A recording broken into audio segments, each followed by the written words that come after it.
श्री शिवाय नमस्तुभ्यम। हर हर महादेव। इस चैनल पर हम आपको गुरुजी पंडित प्रदीप मिश्रा जी के द्वारा बताए गए उपाय आसान भाषा में समझाने का प्रयास करते हैं। साथ ही कथा सार और गुरु जी की पुस्तक में जो उपाय और जानकारियां दी हैं उन सभी जानकारियों को आपको सरल भाषा में समझाने का प्रयास करते हैं। इसी श्रृंखला में कल है 1 जनवरी 2026। नया साल प्रारंभ हो रहा है। अंग्रेजी कैलेंडर के माध्यम से नया साल प्रारंभ हो रहा है जो कि 1 जनवरी 2026 और दिन प्रदोष का है। शिव जी के वार से ही इस वर्ष की शुरुआत हो रही है। तो इसमें आप कैसी जीवन शैली आपकी रखें, कैसा आप नियम बनाएं जिससे आपको जीवन में सुख समृद्धि मिले, उन्नति देखने को मिले और जीवन में आप आगे की ओर अग्रसर हों। साथ ही शिव जी की विशेष कृपा आप पर हो। ऐसे आप क्या नियम बना सकते हैं नए वर्ष से, क्या आप अपने रूटीन में चेंज कर सकते हैं, ये सभी जानकारी आपको आज के इस वीडियो में प्राप्त होगी। और जो आपको ज़रूरी लगे, कुछ अच्छी इन्फॉर्मेशन लगे तो आप उसको ज़रूर अपने अंदर शामिल कीजिएगा, अपने रूटीन में शामिल कीजिएगा। साथ ही प्रदोष में किए जाने वाले विशेष उपायों की जानकारी आपको आज के इस वीडियो में प्राप्त होगी। सबसे पहले जिन्होंने आज 31 दिसंबर को एकादशी का व्रत किया है तो 1 जनवरी को आपको उस व्रत का पारण करना है। तो व्रत के पारण करने में सबसे पहले क्या शुरुआत करें, जब आप सुबह स्नान कर लें और इसके बाद अपने ही घर में मंदिर में आप पूजा जो करते हैं वो आप पूजा कीजिए। जो अपने लड्डू गोपाल हैं या जो विष्णु जी हैं उनको गंगा जल और तुलसी का भोग जरूर लगाइए। एक छोटी सी कटोरी में गंगा जल डाल लीजिए और उसी में एक तुलसी दल आपको रख देना है, उसका आपको भोग लगाना है। और इसके बाद अपने जो व्रत का एकादशी व्रत का पारण आपको इसी गंगा जल और तुलसी से करना है। मुख में आपको सबसे पहले यही गंगा जल और तुलसी अपने मुख में डाल लेना है। और कभी भी तुलसी दल को चबाना नहीं होता है, हमेशा उसको पानी से निगलना होता है अपने अंदर। इस तरीके से ये व्रत का पारण किया जाता है। और उसके बाद आप सात्विक भोजन जो आपके घर में बना हो वो आप ग्रहण कर सकते हैं। और जो भोजन आप ग्रहण करेंगे उसमें आप चावल अनिवार्य होता है, क्योंकि एकादशी में चावल नहीं खाते हैं, पर द्वादशी में और जो हम व्रत जब पारण करते हैं उसमें चावल का भोग जरूर अपने कान्हा जी को, अपने विष्णु भगवान को ज़रूर लगाइएगा। उसमें तुलसी दल डाल के भोग लगाइएगा, थोड़ी सी शक्कर डाल दीजिएगा या गुड़ डाल दीजिएगा, कुछ मीठा उसमें। इसके बाद वही चावल के दाने आपको अपने मुख में सबसे पहले लेना है। जो भी अन्न का दाना लेंगे, जैसे हम रोटी खाते हैं या पूड़ी खाते हैं, जो भी आपके घर में भोजन बना हो, उससे पहले आपको सबसे पहले अन्न में आपको चावल अपने मुख में डालना होता है। कहते हैं, हमारे शास्त्रों में लिखा है कि जितने चावल के दाने हमारे मुख में जाते हैं पारण के समय, वो हमें उतना ही गुना फल प्रदान करते हैं। तो आप चावल ज़रूर खाइएगा व्रत का पारण करते समय, व्रत को खोलते समय। अब बढ़ते हैं 1 जनवरी प्रदोष में किए जाने वाले विशेष उपाय की ओर। बहुत दुख का समय चल रहा है, बहुत विपत्ति का समय चल रहा है, धन वैभव की कमी है, पैसा आ ही नहीं रहा है, तो आपको हरीश्वर महादेव के नाम से ये उपाय करना है। हरीश्वर महादेव के नाम से किए जाने वाला विशेष उपाय जो कि आपको प्रदोष के दिन करना है। और 1 जनवरी 2026 प्रदोष का दिन पड़ रहा है, तो इसमें आप ये विशेष उपाय ज़रूर करिएगा। सुबह के समय आप भोलेनाथ के मंदिर में जल चढ़ाने तो जाएंगे ही, साथ में आपको 5 बेलपत्र भी लेकर जाना है और एक कलश जल लेकर आपको जाना है, जिसमें आपको बेलपत्ती जो 5 बेलपत्र आपको देखिए एक विशेष क्रम से अर्पित करना है। पहली बेलपत्र आपको अशोक सुंदरी माता के स्थान पर अर्पित करना है। जैसे हम बेलपत्र अर्पित करते हैं वैसे ही करना है, डंडी का मुख जलाधारी की ओर करते हुए अर्पित कर देना है। दूसरी बेलपत्र जो गोलकटी भाग होता है, माता पार्वती के जो हस्त कमल होते हैं वहाँ पर आपको अर्पित कर देना है। तीसरी बेलपत्र शिवलिंग के ऊपर आपको अर्पित कर देना है। चौथी बेलपत्र नंदी का जो उठा हुआ चरण आपने देखा होगा वहाँ पे आपको अर्पित कर देना है। फिर 5वीं बेलपत्र आपके मंदिर प्रांगण में जो भी वृक्ष लगा हो, जो भी पवित्र वृक्ष लगा हो, पवित्र वृक्ष से मतलब होता है बेलपत्र का, पीपल का, आंवले का या वट वृक्ष, इनमें से जो भी वृक्ष आपके मंदिर प्रांगण में लगे हों उधर पे आपको एक बेलपत्र अर्पित कर देना है। और इन सभी जगह जहाँ जहाँ आपने बेलपत्र अर्पित की है, जो आपने 1 कलश जल लेकर गए हो ना, वो जल आपको सभी जगह जहाँ जहाँ बेलपत्र अर्पित किए थोड़ा थोड़ा जल आपको सभी जगह अर्पित करना है। जैसे आप एक बेलपत्र अशोक सुंदरी माता के स्थान पर अर्पित करेंगे तो वहाँ पे थोड़ा सा जल कलश का आपको अर्पित कर देना है। फिर गोलकटी भाग में जो अर्पित की है एक बेलपत्र दूसरी वाली, वहाँ पे आपको थोड़ा सा जल अर्पित कर देना। तीसरी बेलपत्र जो शिवलिंग के ऊपर अर्पित की है, थोड़ा जल शिवलिंग के ऊपर अर्पित करना। चौथी बेलपत्र नंदी के उठे हुए चरण पे जो अर्पित की है, थोड़ा जल वहाँ पे अर्पित करना। और 5वीं बेलपत्र जिस भी वृक्ष के नीचे आप बेलपत्र अर्पित करेंगे वहाँ पे आपको कलश का पूरा जल आपको अर्पित कर देना है। ये सब उपाय करते समय आपको हरीश्वर महादेव का नाम लेते हुए करना है। जल चढ़ाएं, बेलपत्र चढ़ाएं तो हरीश्वर महादेव का स्मरण मन ही मन करते रहें। प्रदोष के दिन किया जाने वाला ये बहुत ही अच्छा और सरल आसान उपाय है। यदि आपका बहुत ज़्यादा समस्या भरा जीवन चल रहा है, बहुत ज़्यादा विपदा भरा जीवन चल रहा है, तो ये उपाय आप ज़रूर करें। नए वर्ष की शुरुआत इस उपाय से आप कर सकते हैं। जीवन में आपको उन्नति देखने को मिलेगी। साथ ही जो कल हमने 2 दिए वाला जो उपाय बताया था ना, वो भी ज़रूर कीजिएगा। बहुत ही अच्छा उपाय है, वो आप करना प्रारंभ करें। 2 दिए जिन लोगों को नहीं पता है कैसे करना है, एक बार और सुन लीजिए।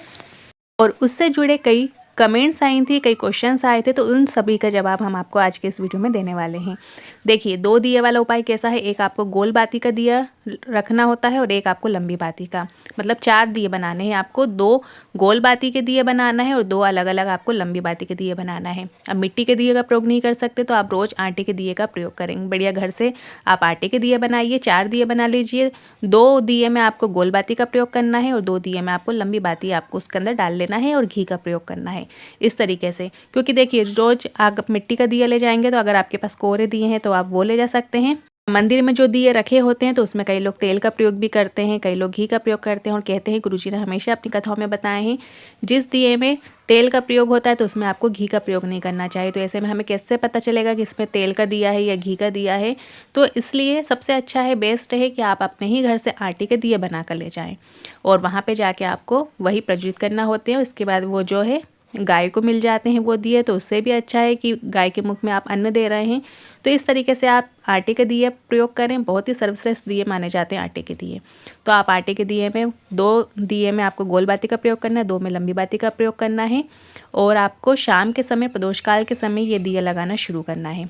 प्रदोष का दिन है कल 1 जनवरी 2026 प्रदोष का दिन है। प्रदोष काल मतलब जब सूरज ढल रहा होता है, हल्का उजाला हल्का अंधेरा रहता है, उस समय आपको ये दिए लगाना प्रज्वलित करना है। ये 2 दिए, एक गोल बाती का और एक लंबी बाती का आपको शिव मंदिर में लगाना है। शिवलिंग के सामने आपको श्री शिवाय नमस्तुभ्यं बोलते हुए शिव शक्ति के निमित्त शिव शक्ति का स्मरण करते हुए ये दिया प्रज्वलित करना है। पहले आपको गोल बाती का दिया प्रज्वलित करना है, फिर लंबी बाती का दिया प्रज्वलित करना है। इसी तरीके से यही 2 दिया आपको बेलपत्री के वृक्ष के नीचे प्रज्वलित करना है। पहले गोल बाती का दिया प्रज्वलित कीजिएगा, फिर लंबी बाती का दिया प्रज्वलित कीजिएगा, जैसा कि आप वीडियो में देख सकते हैं। शिव शक्ति के निमित्त ये दिया प्रज्वलित करना होते हैं। प्रदोष काल के समय ये दिया प्रज्वलित करने होते हैं। जैसे सूरज ढल रहा होता है उसके 45 मिनट पहले के समय, 45 मिनट बाद तक का समय प्रदोष काल कहलाता है। आप इससे भी समझ सकते हैं। तो इस तरीके से आपको 2 महीने तक कंटिन्यू, अगर जीवन में बहुत ज़्यादा ही प्रॉब्लम चल रही है, बहुत ज़्यादा संघर्ष भरा जीवन चल रहा है, धन धान्य और समृद्धि के लिए आप ये 2 महीने तक लगातार ये दिए प्रज्वलित करना शुरू करें। शाम के समय प्रदोष काल के समय दिए लगाना प्रज्वलित करें। बाबा हाथ थाम ही रहता है और गुरुजी ने यहाँ तक कहा है कि जो आप बाबा से नहीं भी मांगते हो वो भी बाबा आपको प्रदान करते हैं। मतलब इतना महत्व प्रदोष काल के शिव शक्ति के निमित्त दिए का। अब कई लोग प्रश्न करते हैं कि भाई हम रजस्वला धर्म से 7 दिन हम दिए नहीं लगा पाएंगे, तो ऐसे में फिर हमारे 2 महीने कैसे हो पाएंगे? तो आप इस बात से निश्चित रहिए। हमारे शास्त्रों में विधान ही दिया हुआ है कि रजस्वला धर्म में जो स्त्री पूजा पाठ करती तो वो नहीं करना होते, बस मानसिक जप किया जाता है। अंदर ही अंदर आपको नाम जाप आप कर सकते हैं, मंत्रों का जाप भी नहीं कर सकते, सिर्फ और सिर्फ नाम जाप कर सकते हैं। शिव नाम, साम सदा शिव या फिर श्री शिवाय नमस्तुभ्यं भी आप मंत्र जाप कर सकते हैं। तो उन 7 दिनों में आपको प्रदोष काल के समय नाम जाप जरूर कीजिएगा। बाबा वही दिए लगाने का फल आपको प्रदान करेंगे। आप जो ये 2 महीने का नियम लेते हो तो उसमें आपका नियम नहीं टूटेगा, इस बात से आप बेफिक्र रहिए। बस आप यदि घर का कोई सदस्य यदि लगा सकता है तो ठीक है, और नहीं भी लगा सकता है तो भी कोई दिक्कत वाली बात नहीं है। आप बस उस बीच में नाम जाप जरूर कीजिएगा, बाबा का स्मरण कीजिएगा।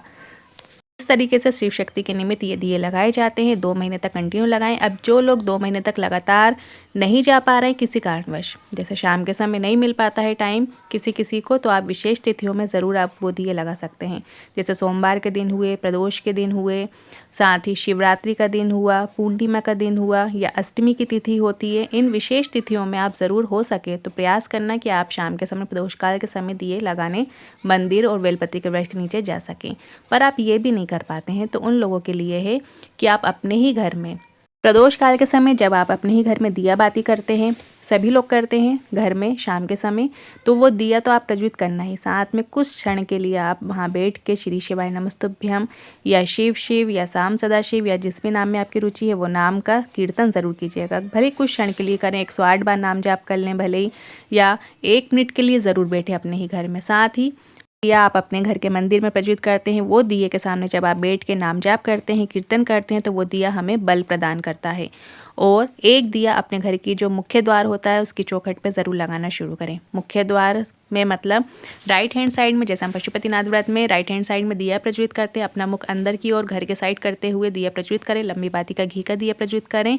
प्रदोष के दिन, प्रदोष काल में ज़रूर ये दिया आप ज़रूर लगाएं। जैसे 1 जनवरी के दिन आप शाम के समय अपने घर की चौखट पर ज़रूर ये दिया लगाना शुरू करें, या आप रोज़ लगा सकते हैं। यदि आप मंदिर नहीं जा पा रहे हैं, बेलपत्री के वृक्ष के नीचे नहीं जा पा रहे हैं, तो अपने घर के चौखट में ये दिया लगाना ज़रूर प्रारंभ करें। और एक दिया अपने घर के तुलसी क्यारे में ज़रूर लगाना शुरू करें। तुलसी क्यारे में जो दिया लगाया जाता है वो भी आपको लंबी बाती का घी का दिया लगाना है। सुख समृद्धि हमें प्रदान करता है और जो हमारे घर में आने वाली समस्याएं होती हैं, मुसीबत होती हैं, उनसे हमें बचाता है। जैसा कि प्रदोष के दिन से इस नए साल की शुरुआत हो रही है, तो प्रदोष काल का ये नियम बनाना तो हम सभी को बनता है ना। तो आप सभी प्रदोष काल का ये नियम बनाएं। और यदि आप दिए भी नहीं लगा पा रहे हैं, है ना, तो उस बीच में लेकिन आपको अंदर ही अंदर नाम जप ज़रूर करना है। जो भी नाम में आपकी रुचि है वो नाम आप कुछ क्षण के लिए, जब सूरज ढल रहा होता है, हल्का उजाला हल्का अंधेरा होता है, तो आपको नाम जाप जरूर करना चाहिए। मौन रहना चाहिए, ज़्यादा किसी से उस समय बातचीत ना करें प्रदोष काल के समय, और अंदर ही अंदर नाम जाप आप ज़रूर करें। उसका भी फल आपको देखना कितना अच्छा मिलेगा। आपका जीवन में बहुत ज़्यादा बदलाव देखने को मिलेंगे, चेंजेस देखने को मिलेंगे। जिस भी चीज़ में आप चाहते हो, चाहे व्यापार को लेके, चाहे शिक्षा को लेके, नौकरी को लेके, जो भी मन में यदि चल रहा है, उन सब में आपको देखना अलग ही, आपको एक नई ऊर्जा मिलेगी, सकारात्मक प्रभाव आपको देखने को मिलेगा। तो करके ज़रूर देखिएगा। आप सभी को इस नए वर्ष की अग्रिम शुभकामनाएं। आप सभी का नव वर्ष मंगलमय हो। हर हर महादेव। श्री शिवाय नमस्तुभ्यम।